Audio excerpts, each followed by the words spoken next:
Of all the classes we deal with on the course, indeed in all our courses, this is probably the class that's most important. This one is essential.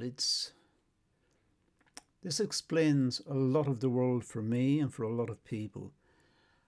Politicians are aware of it, business people are aware of it, and I think everyone should be aware of it. It's not without its criticisms, and it's not without um, issues that make it contentious in many circumstances. And it is abused and misused by many who apply it to areas where it shouldn't be applied. This is the market. This is a study of the market. It is useful in the context of goods and services that we normally trade in markets. Let's deal with it, and I think the wider discussions of this we can deal with in seminars over the coming period. But for the moment, let's just deal with this one and see where it's going to. As I said, it's very important. I'm going to deal with the diagram because it's the diagram that we always seem to use. So it's going to be diagrammatic in the presentation. And I suggest you copy it down as I do it, and I'll explain every part to you as we go through it. So first of all, we're going to deal with, it's not a graph, this is a diagram. It's a diagram that's going to help us to think about this important issue. It's got two axes, as you can see. On the vertical axis, up here, we got the price per unit.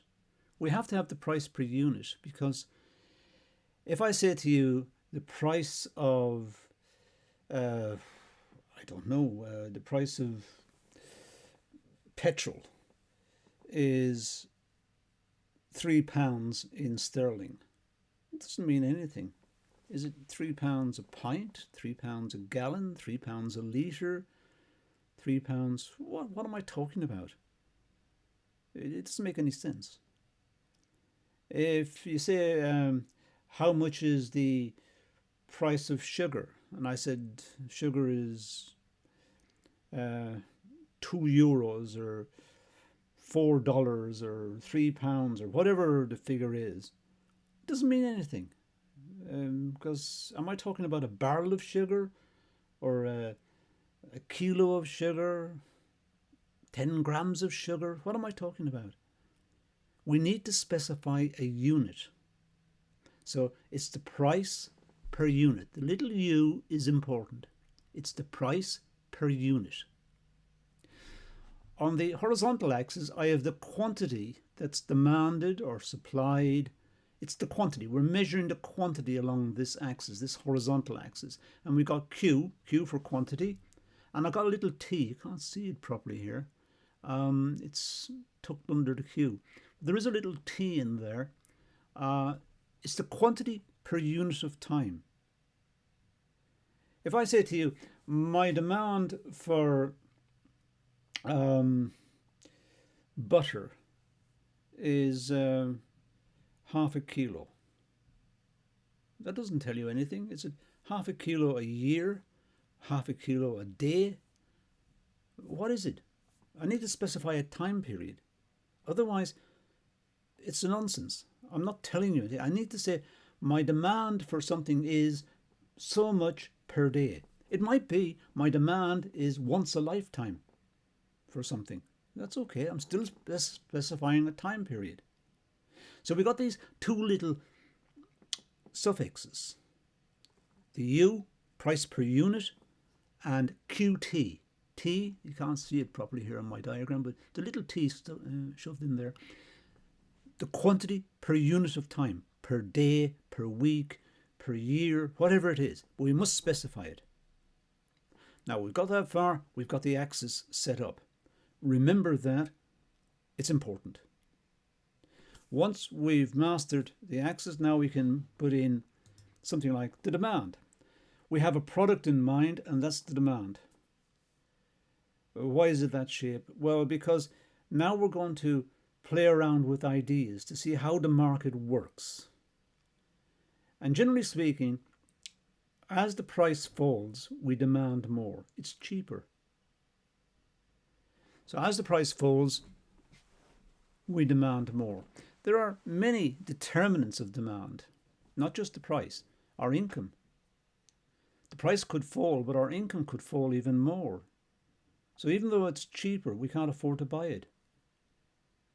So income's important. Tastes. Tastes are influenced by advertising and marketing and persuasion in any quarter. So the effectiveness of marketing will influence the position of the demand curve. Not the slope, the position. Income will influence the position. And we'll be dealing with this over coming classes. This is just our introduction. So we hold everything else constant.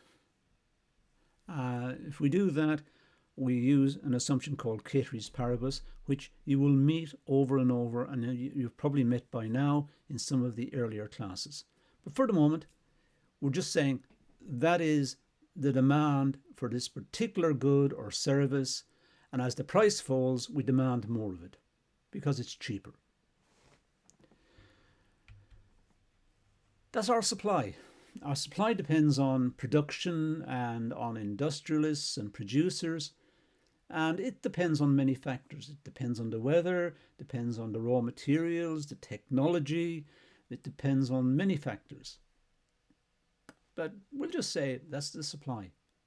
And it depends on the price. As the price goes up, they have more incentive to supply more. So we'll ignore everything else, which, by the way, we call ceteris paribus. We'll say everything else being constant. We'll talk about ceteris paribus elsewhere, so don't worry about it. So for the moment, we've got the price on the vertical axis, quantity on the horizontal axis, and the supply curve rising like this. As the price goes up, the producers have more incentive to supply more. So the supply increases. The demand decreases as the price increases because it's more expensive. We want less of it because it's too expensive. As the price rises, they want to supply more. Now we have a tension between the two. And it was really Alfred Marshall back in the 1890s who put the two together and said, there you go. We've now got an explanation for how the price comes about. Put the two curves on the same diagram. We've got supply and demand. Let's see how that works. Well, let's take a price at P1. Now at P1, supply is greater than demand. The supply is over here and the demand is over here. So there's more supply than demand. So in other words, there are excess stocks. The producers can't sell what they're producing. They can only sell some of it. They can't sell all of it. These are excess stocks. So we've got a surplus of that much. The surplus of that much means it's the difference between D2 and S2. The supply is over here. This is the wrong way around. That's the supply, that's the demand, wrong way around. So what we've got is supply greater than the demand. That gives us our surplus. And once we've got a surplus, then we need to dispose of the surplus. And the way to dispose of it is by cutting the price. If we cut the price, less will be produced, more will be demanded. More demand, less production, surplus is reduced. And they will continue to cut the price until they get to this point here. This point is called equilibrium. So at the point of equilibrium, the surplus has been reduced to zero and demand equals supply. So at equilibrium, Demand and supply are equal. Once we've got a surplus, they need to dispose of it, so they'll cut the price to try and generate more sales. Cutting the price, more sales. Cutting the price, less production, until we get to equilibrium. And that's our equilibrium, the point at which supply and demand are equal. And that's how we got it from there. It could happen the other way around.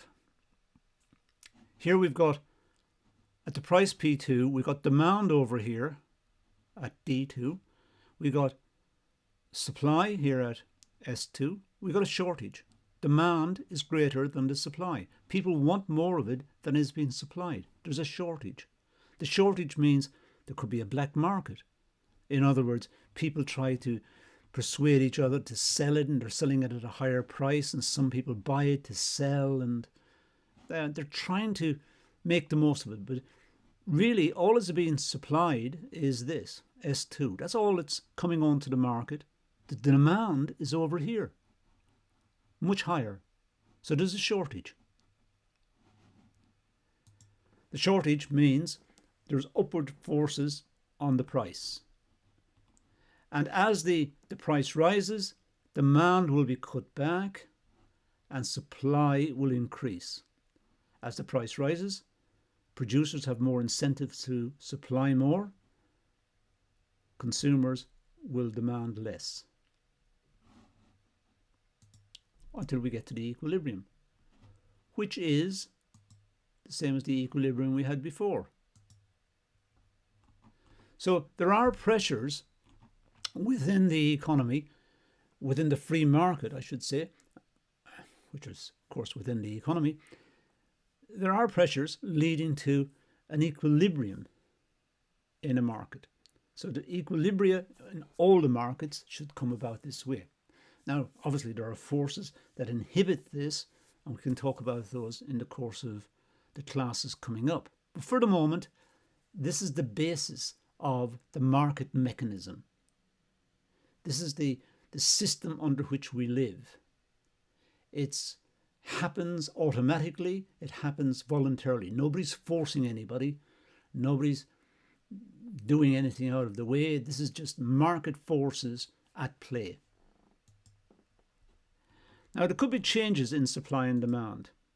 Suppose the demand for the product increases because the product becomes more fashionable. Okay, let's say it just becomes more fashionable. Let's go back to the previous diagram for a second. If it becomes more fashionable, instead of having this demand, the demand would shift outwards. More is demanded. At every price, more is demanded. It's more fashionable. And that's what it would look like.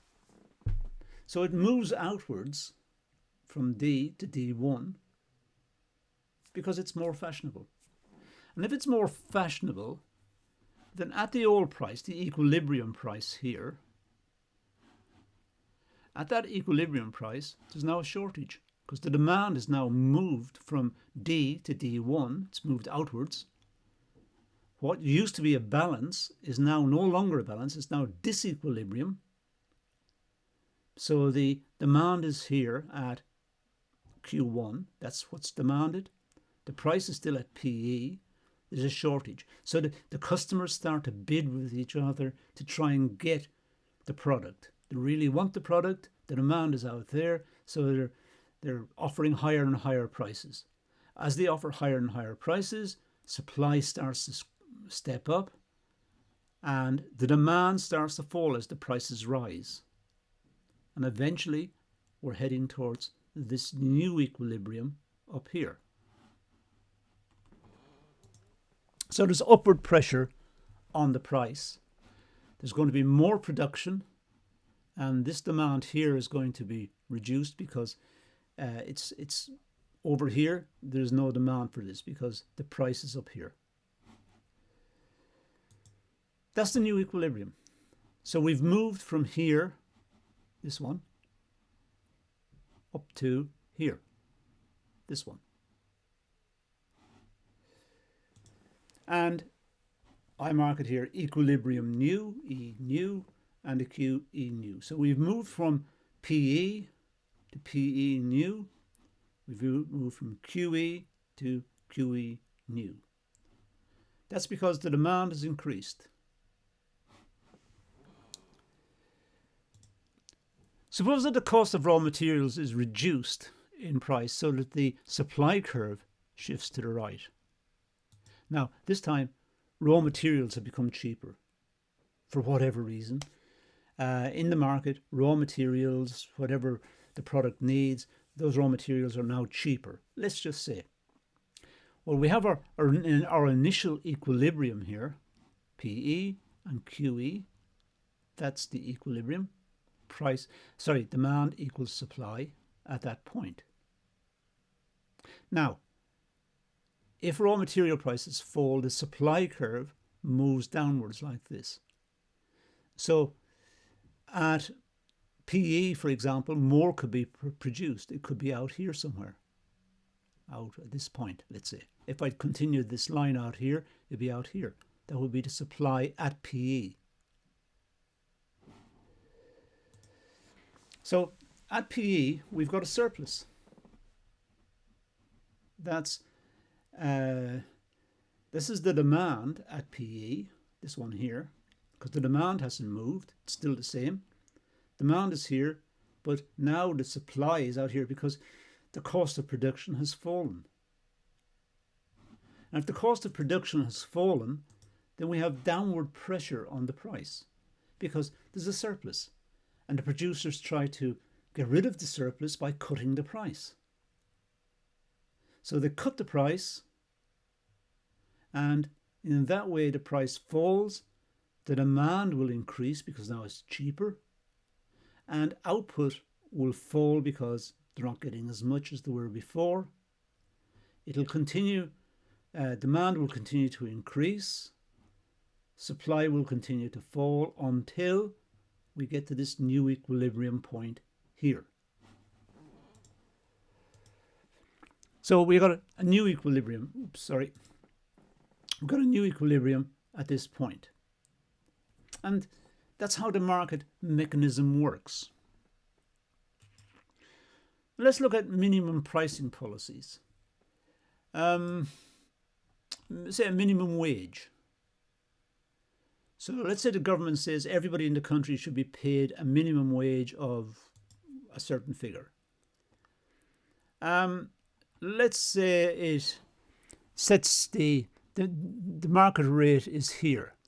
But let's say it sets the wage at W1. It says the current wage that workers are getting is too low. We need to increase the wage. So let's look at the market for workers. The market for workers is there's the supply, there's the demand. Initially, this was the workforce, W and B, W, F, B. That was the workforce. That was the demand for workers. That's the supply of workers. That's the number of people in the population who wish to work. This is the demand by the employers for the workers. Now, the government says that wage is too low, we need a higher wage. So they put the wage up, to pass a law, say that's the minimum wage. So it goes up. In that case, the demand is now E, not F. The demand is E, which means fewer workers are required. So by putting the wage up, it's caused unemployment. However, putting the wage up means more workers want to work. More people who previously were not working will now want to work because the wage is so good. It's moved up from W to W1. They want to work. But of course there's no work because the demand has actually fallen. The demand is now at W1, at E. So the government, in trying to help people by having a statutory wage, has actually caused a problem. Is it better to have a job at a lower wage than be out of work and some people have a job at a higher wage? Maybe that's a moral question, and maybe it's one we should consider in seminars as well. Maximum pricing policy. Let's say the price is at P for some particular product, but the government says that's too high. The price is too high. This is an important product for people. This could be bread, for example, or rice, or something staple. People can't afford to pay P. So the government passed a law and said the maximum price for this is P1. Well, if the maximum price is P1, then producers are going to think, well, there's no point in working very hard to produce rice or bread or whatever it is. Let's just cut it back and have an easier time. So the supply will be moved backwards to A. So it's moved from B to A. So now there's less rice or less bread or less whatever it is that the government's regulating. There's less of it in the market. But because the price has fallen, more people want it. So the demand has actually increased. So demand has moved upwards, whilst the supply has moved downwards. Previously it was at B. That was the equilibrium. Now the supply is at A and the demand is at C. The difference between A and C is excess demand. But it can't be solved because the government is holding the price at P1. So the government can't intervene. If it does, it's going to hurt the consumers.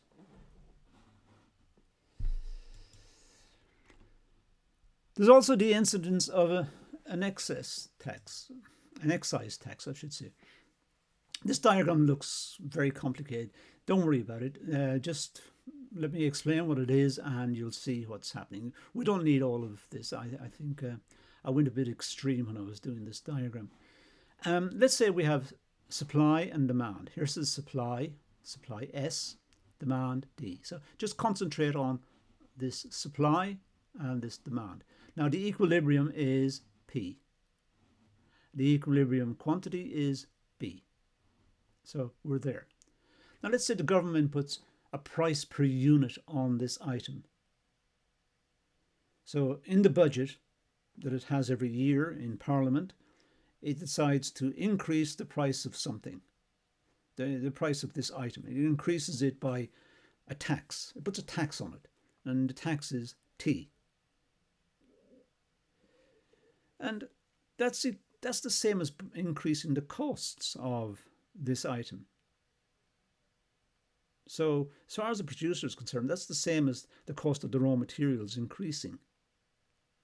So what happens is the supply curve moves from S to S1, and the demand, the equilibrium, and the demand and the supply here at point P, that shifts up to here. This new equilibrium. So the price has gone up because of that. Now, if we take this back to the old supply, this is the old supply here, S, and this is S1. This is the amount of the tax. That's the same as up here. The amount of the tax is here, it's the same as here. But as far as the consumer is concerned, the consumer was getting it at P, but now it's paying this higher price.